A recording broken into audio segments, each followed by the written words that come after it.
What's up, everybody? Welcome to another episode of China Update, where I provide you guys with the most up-to-date political, economic, and geostrategic analysis on the world's number 2 economy.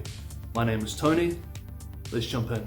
Happy Monday, everybody. I hope you had a wonderful weekend. This morning, state-run China Securities Journal reported that the People's Bank of China and the China Banking and Insurance Regulatory Commission have both recently issued notices to large private and state-owned property companies to acquire real estate projects from troubled developers to reduce systemic financial risk in the economy. We recall over a month ago, developers like Kaisa Group and others had been aggressively lobbying the government to get financial institutions and state-owned enterprises to do just this, as this move is a form of de facto state bailout, as it allows troubled developers to offload projects and other assets at above market prices.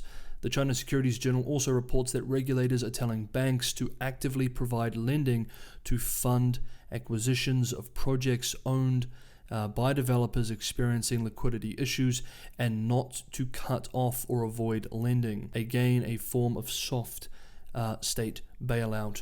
Okay, how did equity markets treat the main Chinese developers we've been following this morning? In the morning, Kaisa Group Holdings Limited finally confirmed that it has missed payments on various senior notes, including on a payment of $400 million that matured on the 7th of December, and that it is in talks for a debt restructuring with bondholders. After resuming trading for the first time since it was deemed to be in default, Kaisa's shares dropped 12% in Hong Kong. Its dollar bonds due in 2022 is trading at 32.6 cents on the dollar. Bloomberg reports that an index of Chinese developers fell for the 6th day of 7, led by Sunac, which plunged 16% today and is, quote, on track for its biggest decline in more than a decade, end quote.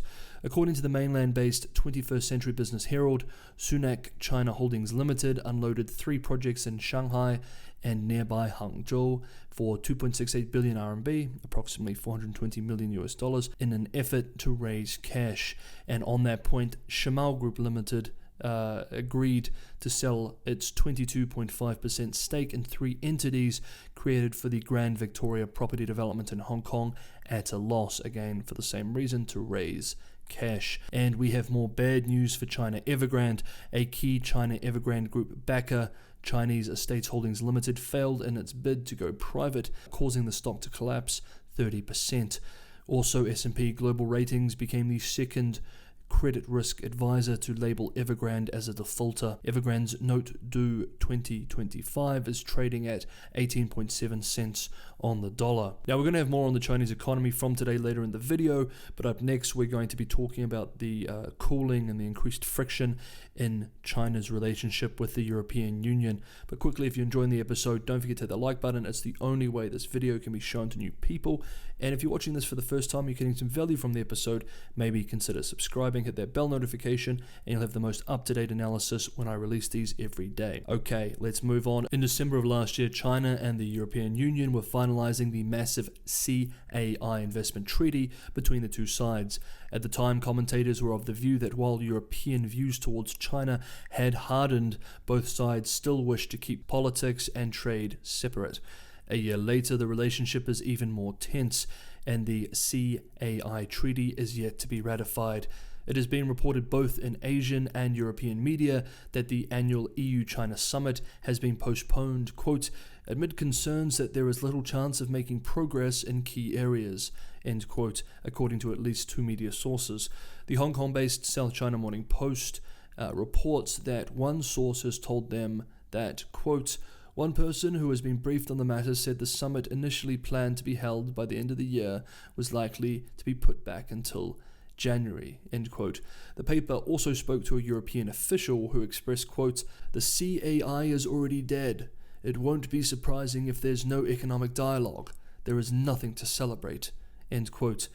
Meanwhile, state media and the foreign ministry in the People's Republic of China continue their rhetorical treatment of Lithuania, which we recall evacuated their diplomats from Beijing last week. The Lithuanian side expressed that the evacuation was necessary due to safety concerns. The Chinese Ministry of Foreign Affairs denies this, with a spokesperson expressing, quote, "The Chinese side attaches high importance to protecting the safety of foreign diplomatic missions, premises and personnel in China, and to ensuring that all foreign diplomatic missions in China, including the Lithuanian side, can conduct their work normally. The ins and outs of the damaged relationship between China and Lithuania are very clear. If the Lithuanian side refuses to face up to reality, does not reflect on itself and redress the mistake, and tries to shift its own responsibility, it will only produce a greater impact on bilateral relations, further hurt the two people's feelings, and eventually harm itself." End quote. Meanwhile, last Thursday, in a statement that will not go down well in Beijing, a spokesperson for Taiwan's foreign ministry expressed, quote, "We offer our greatest respect to the Lithuanian government and its foreign policy makers for their non-negotiable and unwavering stand in developing ties with Taiwan, despite complex diplomatic and economic coercion from the Chinese government." End quote. In what looks like an attempt to beat the United States to the punch, as it were, in starting the conversation on one's own terms, last week China submitted a position paper on regulating the military applications of artificial intelligence to the 6th Review Congress of the United Nations Convention on Certain Conventional Weapons. State media in the mainland reports that Li Song, Chinese ambassador for disarmament affairs, said that, quote, "The position paper is China's first proposal to regulate the military applications of AI, and it is also the first of its kind under the framework of the UN Convention on Certain Conventional Weapons." End quote. The more nationalistic state-run Global Times expressed on the matter, quote, "At a time when artificial intelligence technology is developing fast and has wide prospects in military use, China for the first time proposed to the United Nations to regulate the military applications of AI, raising concerns over the long-term impact and potential risks in such areas such as strategic security, rules and governance and ethics, while also giving suggestions on how to resolve potential problems." End quote. In a sign that policymakers recognize serious economic slowdown in the fourth quarter, caused by, among other factors, a self-imposed plunge in property development, on Monday, that is today, the People's Bank of China, China's central bank, cut its benchmark lending rate for the first time in almost 2 years. According to the People's Bank of China, the one-year loan prime rate, LPR, on which most new and outstanding loans are based, and considered China's de facto benchmark funding cost, was cut from 3.85% to 3.8%, so a very modest cut, but a cut nonetheless. The last adjustment was in April 2020, when it was cut from 4.05% to 3.85%. We recall too that the lowering of banks' reserve requirement ratio came into effect last week, freeing up 1.2 trillion RMB, approximately $188 billion worth of long-term funds. The cut had a modest effect on equity markets. On the mainland, the Shanghai Composite was down 0.75%, the Shenzhen Composite down 1.365%, and Hong Kong's Hang Seng Index dropped 1.44% in response to the news. In an interview with Hong Kong media, Mark Williams, chief Asia economist at Capital Economics, expressed on this matter today, quote, "The cut will immediately feed through to outstanding floating rate business loans and should also lead to cheaper loans for new fixed rate borrowings.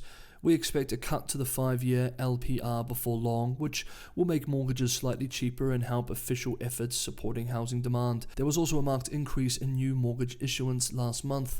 Targeted support for the property buyers does appear to be limiting one of the more severe downside risks facing the economy." End quote. Another Beijing-based economist observed today, quote, "I don't think 5 BPS will make much difference to the economy, but I suspect much more than that would have caused alarm." End quote. Hey guys, I'd love to hear what you thought about some of the updates we covered in today's episode, so throw your comments below. Always love hearing from you. Thank you for watching. I'll see you next time.